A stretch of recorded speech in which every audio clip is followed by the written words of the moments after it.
So, hello mga mare, panibagong araw, panibagong luto, share na naman. So, ayan mga mare, kumuha ko ng 5 hotdog sa ref, no? Kasi ayan, hihiwa-hiwain ko siya ng paganyan mga mare, no? So, depende naman sa inyo yan.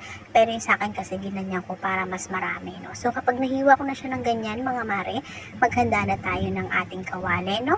So, sa kawali natin, hayaan muna natin siyang uminit. Yung sa akin, nasa medium lang yung init ko. Pagkatapos, ayan, nilagyan ko na siya ng mantika. Tapos, hayaan ko lang uminit yung kawali. Pag mainit na mga mare, ayan, ilagay na natin yung ating hotdog, no? So, tapos, prituhin lang natin siya hanggang sa medyo mag-brownish na siya. No? So, after na kapag ganyang brownish na siya, mga mare, okay na yan. Ilalagay na natin tong ating kanin, no? So, ang gagawin ko ngayon is fried rice na may hotdog, no? So, actually, ito, bahaw namin to.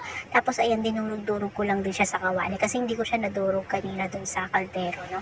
Then, after, ayan na mga mare, na lagyan ko na rin yan ng ating paminta tsaka asin. Tapos, sinusaytay-sutay ko lang. Tapos, ayan, magpapritik na tayo, no? So, ayan, naglagay ako dito, no? So, ayan yung aming lunch for today, no? Yung ating fried rice na may hotdog. Pagkatapos, ito talaga yung ulam namin ngayong tanghali. No? So, ayan, nagluto si mama ng ginisang pechay na may kasamang tokwa. So, actually, mura lang yung ganyan, no? Magkano lang kasi yung pechay tsaka tokwa. So, kapag nagtitipid ka, mas maganda yun yung ulam mo. Tsaka healthy pa. Pagkatapos, ayan, mga mare, naglagay din ako ng lansones. So, bumili lang si papa ng lansones kanina sa palengke.